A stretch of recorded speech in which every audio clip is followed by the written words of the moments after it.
with you. You know, the Giants signing Russell Wilson was a hot topic on First Take, and it's our last take here on SportsCenter. Molly, you're a Giants fan. Yeah. You should be excited the fact that Russell Wilson is coming to town.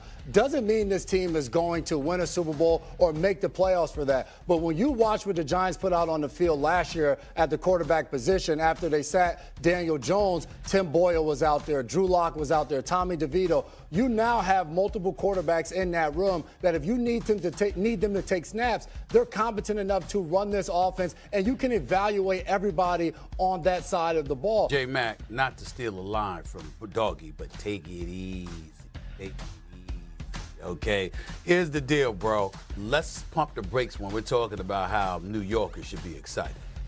Russell Wilson, I respect the man. He's a champion. The only thing that I've ever had against him is what he took to Denver, because the only thing he brought to Denver that anybody applauded was Sierra. Outside of that, there was nothing that he did. His play wasn't up to snuff, and I think in light of that, you speak against Russell Wilson. But that's it. Outside of that, let's call it what it is. The last 5 starts, the last regular season, he lost, plus a playoff game.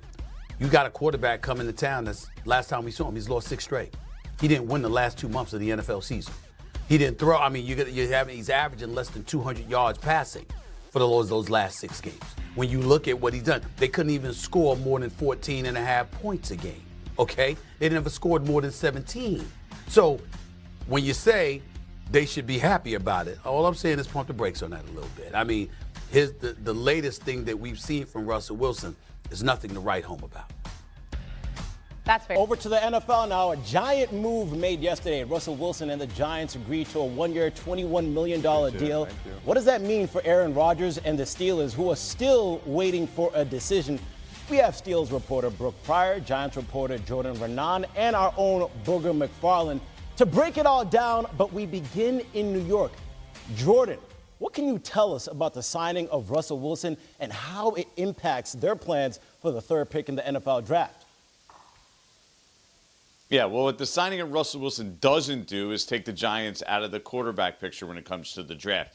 You're talking about a team here, and John Mara, the team owner, said after this past season, their number one priority, their number one issue was finding a quarterback for the future. Russell Wilson's 37 years old. Jameis Winston hasn't been a starter in 5 years.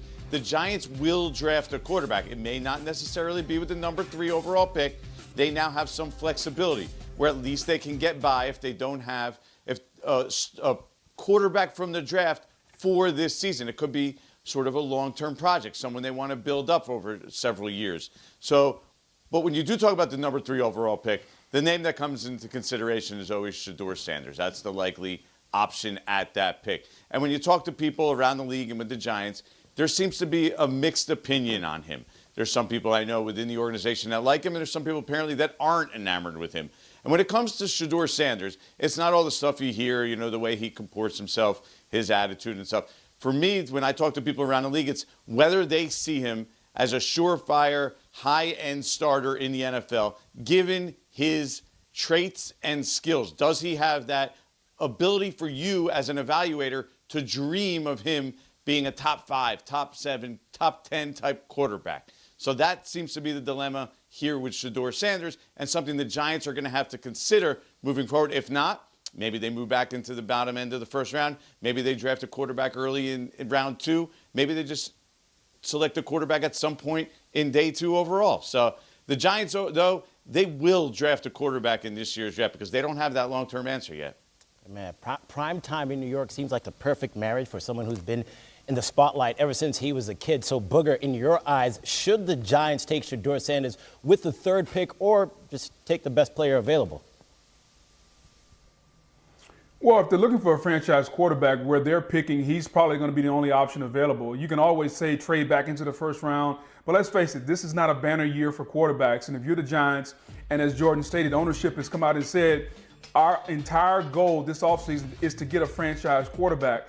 By all accounts, there are only a couple of guys up on that level when you start to talk about Cam Ward, Shedeur Sanders, maybe Jackson Dart, Tyler Shuck. Now we're starting to get down to some of the lower tier guys. So if you got an opportunity to get a guy that's pretty accurate with the football, that's patient, that makes really good decisions like Shedeur Sanders, I think if you're the Giants, you gotta take the chance in drafting.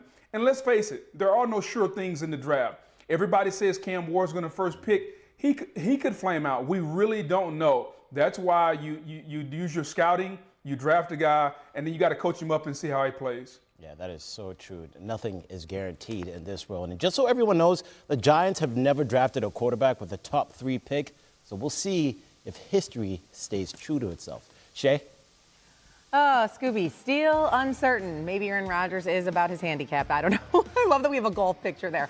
Russell Wilson moving on from the Steelers, which means Pittsburgh is still uncertain about who is going to play under center. It's all too much for Booger McFarland. Let's bring in our Steelers reporter, Brooke Pryor, who's going to join the conversation here. And as we continue to wait for a decision from Aaron Rodgers, what is the sense around the league, Brooke? What can you tell us about why this long wait time? What does that mean for Aaron Rodgers and his future? Well, Shay, the Steelers are between a Rodgers and a hard place here, waiting on Aaron Rodgers to make a decision. And some people I've talked to around the league, especially as they watch some of the Steelers' other quarterback options disappear and Rodgers' potential landing spots disappear.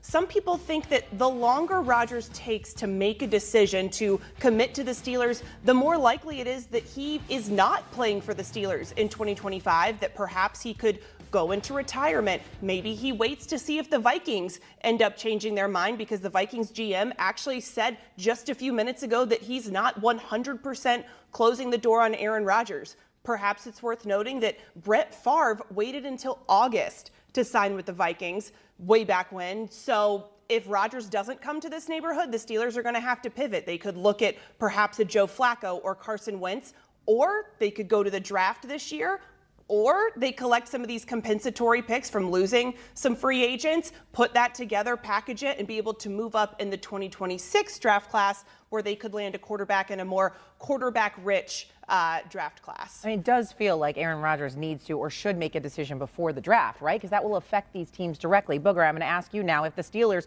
do not wind up with Aaron Rodgers, what direction should they go with for quarterback next season? Well, the Steelers are in a tough spot. They need a long-term answer at the quarterback position, but where they've been picking, it's kind of tough to get one. Go back to the Kenny Pickett year. They took Kenny Pickett in the first round, and we saw how that turned out. At some point, they're going to have to try to move up in the draft, come back up in the first round, or package some picks and get up and try to take a chance on some of these quarterbacks, because Mason Rudolph and Skylar Thompson are not the answer. And if you're going to get your Ben Roethlisberger, you're going to have to get higher in the draft or hit on one of these second-round picks. Either way,